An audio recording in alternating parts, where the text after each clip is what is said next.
Hi everyone, this is Sam Kingma with Nintendo Everything. I'm joined today with my co-host Tom Chaplin, who just got done with a Kirby Return to Dreamland Deluxe preview event. Yeah, thanks, Sam. We had a virtual preview with Treehouse about the new game that's coming out February 24th. I remember it being slyly announced in the September Direct last year, and everyone's like, wait, another Kirby? But in this case, it's a classic, right? They're bringing back a Wii classic. Absolutely. No joke. I think Kirby's Return to Dreamland is, in my opinion, a top 10, maybe potentially top 5 Wii game. I'm a big fan of it.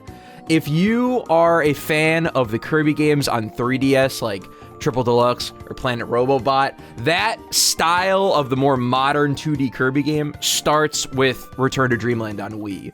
Yeah, if you're a fan of Star Allies, get ready for a real Kirby game, because this is the one you want. If you were led astray by Star Allies in 2018, this game will make you love 2D Kirby again. Yeah, and this is off the heels. I loved Forgotten World, so I'm definitely excited about this game. A lot of it was just regular levels and looking at the game visuals. And I know that the visuals caught some ire when the game was initially announced because they added I called it like a Smash Brothers 3DS, like character design.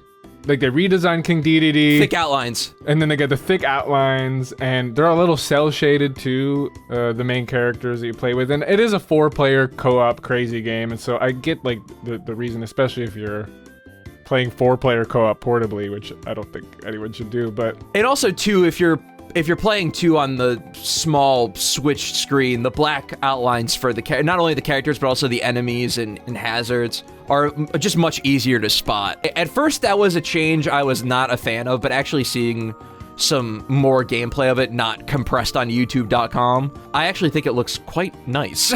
Yeah, my first impression of the game was, this runs really smooth, it looks really nice, and it just seems like a very technically sound game, the visuals are calm, it's a Kirby game. The visuals are calm and relaxing and cute. I mean, it looks 60 FPS from what I can notice. I believe the original was too, so you're gonna get a very technically proficient game on the Switch, which, in the later dog years of the Switch is probably less and less common.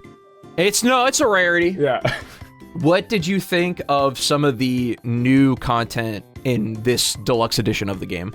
Yeah, so I think there's only the two. So I think there's just 2 new abilities, Mecha Kirby, where he dons a Gundam, and Sand Kirby, a wig of sand, and he can throw sand around like Sandman.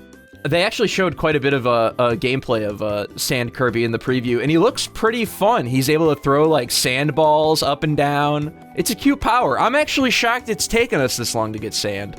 Yeah, it does seem like one of the main elements. I think one of the great things, and you can probably test this more, about the original Wii game is just the powers had such really diverse and interesting movesets with a lot of different kind of surprising animations to them.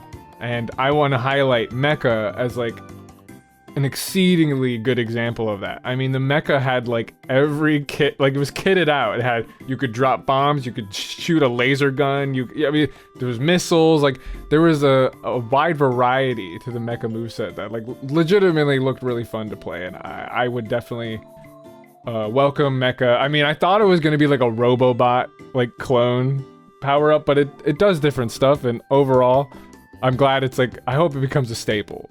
Yeah, and did you have any opinion on any of the sub-games that they showed off? Yeah, it really seems like the mini-games are a big part of the new kind of deluxe treatment. The deluxe, I feel is a lot to do with this mode called Merry Megaland, where maybe a slightly a glorified menu of a dozen or so mini games you can play, and there's a whole achievement path that gives you points that you can roadmap to unlock masks that you can wear in the campaign of characters in Kirby. So you can unlock, Waddle Dee mask, and it'll change Kirby's voice.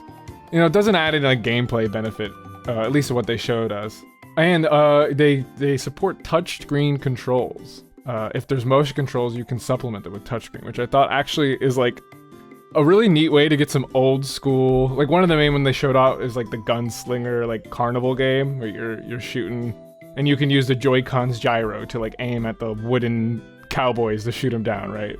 But you can also tap on the Switch screen. You can tap on the Switch screen, which is like such an old school, like cool game design, DS era, like that. I like that exists on the Switch somewhere. The biggest new addition to this game is a special epilogue starring Magalore. After spoilers, right? Kirby defeats Magalore in the main campaign. You unlock an epilogue where Magalore is a weakling now. He's lost all of his powers because he's been destroyed by the main character, by the protagonist, right? I think that's hilarious. I think that's a great concept in like a game like this, you know?